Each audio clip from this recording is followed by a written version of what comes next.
CNN's political commentator Van Jones had an interesting reaction to Kamala Harris's running mate's pick of Minnesota Governor Tim Walz over Pennsylvania Governor Josh Shapiro. Let's watch. The conservatives, the right wing, the Republicans, they were chewing their fingernails down to the knuckle because they were afraid of a Josh Shapiro. They were afraid of a Mark Kelly. They're not as afraid of this new governor because they think they can define him. So here's the challenge you've got in this party.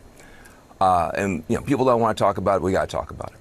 On the one hand, you have a lot of young people who are concerned about Gaza. You have a lot of Muslims and Arabs and others. They have not felt seen by the Biden administration. You start hearing that genocide joke. That was building. And so those folks needed to have a candidate that they could feel comfortable with.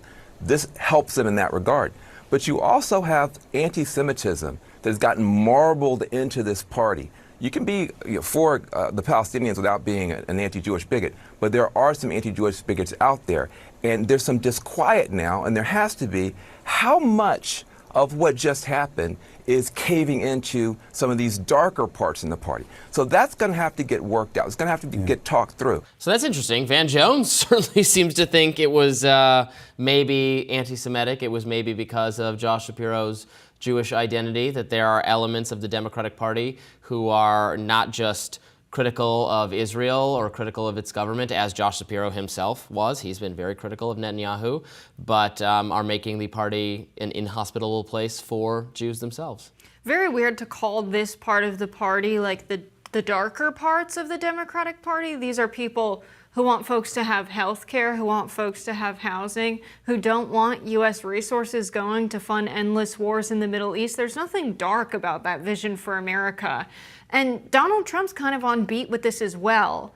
On Fox this morning, he called in and he said that this pick is insulting to the Jewish people.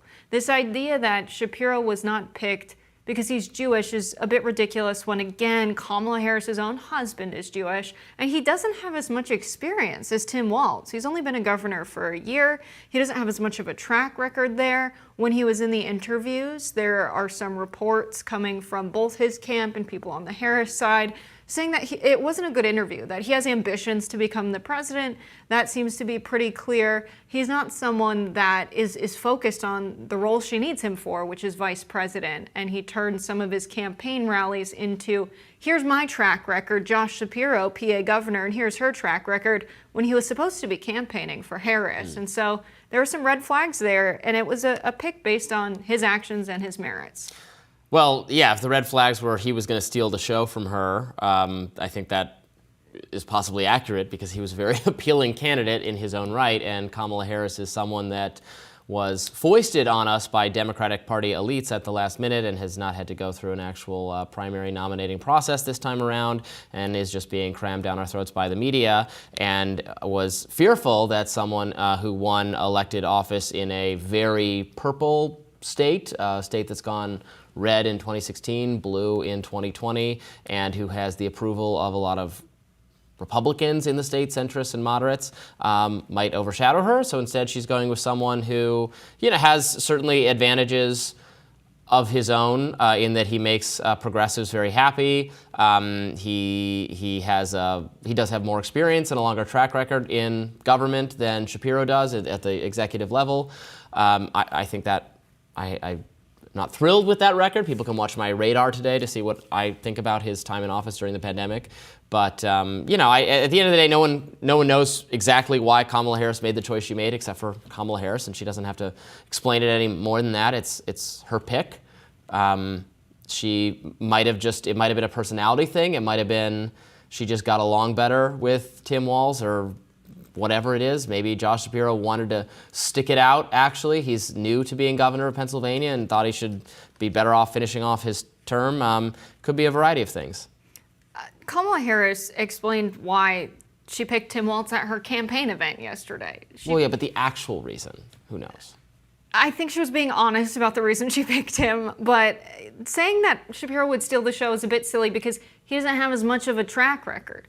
She would overshadow him. She has far more experience in public life than him, but if he's so focused on talking about himself, That's going to distract from what's your vision for the country. What's the Harris administration going to do? That's a liability on the campaign trail. You don't want someone who's egocentric to be on the ticket. And so someone like Walz, who's focused on the future of the country, focused on winning this election, not a future election for president, he said he has no ambitions to run. He's focused on how do we deliver for We're just taking everybody at their utter and complete and absolute word here. Yeah, absolutely. He says he doesn't want to run for president. I believe him at that. Yeah. Okay.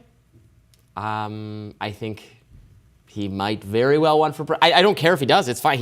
She should be free to pursue the presidency, as virtually every person who has occupied the position of vice president has done at some point in the last 40 years. He would be ready to serve if he had to, but his words, which he offered up without being prompted, was, I have no ambitions to ever run for president.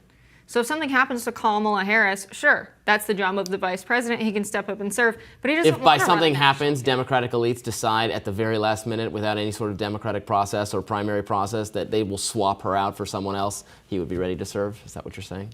Well, if Kamala Harris decided to step down because she was experiencing cognitive decline, yes, it would be the vice president who takes over. That's how the Constitution lays it out, Robbie. And has the vice president taken over during this cognitive decline under the constitutional process for having a president be incapacitated and removed by his cabinet and replaced with the vice president? Have we done that? Biden, we have not done that. He has stepped down from running for president. He's not stepped down from the presidency. So I get that you want that, Robbie, because you have different political agenda for the country. But Joe Biden, No. I'm not the one here who's forcing my political agenda on the country. I'm not a supporter of Joe Biden or Kamala Harris or Donald Trump or J.D. Vance or Tim Walz or any of these people.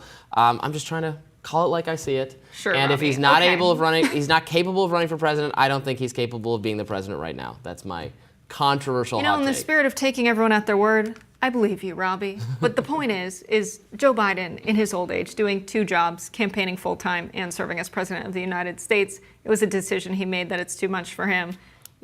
He's finishing out his term, and Kamala Harris is our pick. It's something that the majority of people in the country supported and the majority of Democrats supported. Tim Walz being the pick, I think, is a good decision. He's the kind of guy that's going to win in red districts. And just because he's not Jewish people should not be insulted by the ticket, as Donald Trump said. It's just grasping at straws to say that picking Tim Walz over someone who is Jewish is insulting to the Jewish community. That's like saying picking a white guy over a black woman is insulting to the black community. And it's the same people that are mad about DEI that are saying that this is insulting. Yeah. Again, I don't like DEI stuff. I don't think he should have been picked because he was Jewish. I think he should have been picked because he's the popular governor of the pivotal swing state. I think if Tim Walz was the governor of Pennsylvania and was as popular with Republicans and moderates in Pennsylvania as Josh Shapiro is, it would make absolute sense to pick him independent of their other political positions. But it's fine. They picked whoever they picked. It's fine. Call it like you see it, Robbie. What do you make of the pick being insulting to the Jewish people, Trump's statement? I think they are saying that because of the idea they have that he was passed over because of the radical pro-Palestinian activists not wanting someone, not because he's Jewish, I disagree with that, but because he is perceived, I'm not sure correctly, as being more pro-Israel than the alternatives, even though they all have the same policies, and Kamala Harris is extremely pro-Israel and just as pro-Israel as Biden. So we have Tim Walz, who served 24 years in the National Guard, and then we have Josh Shapiro, who literally served in the IDF. Well, now we're switching to like, who do you prefer? I was making, who do I think was the better choice in terms of Kamala Harris winning the election? And I think the choice was pretty clearly Josh Shapiro. In terms of who is more who has more military service, I don't care about that. I don't like. It's objective. Tim Walz's. No, it's not objective. It's completely subjective. You didn't even let me finish what I was saying. Right. It is objective to say that someone who served in the IDF is more pro-Israel than someone who has not. Right?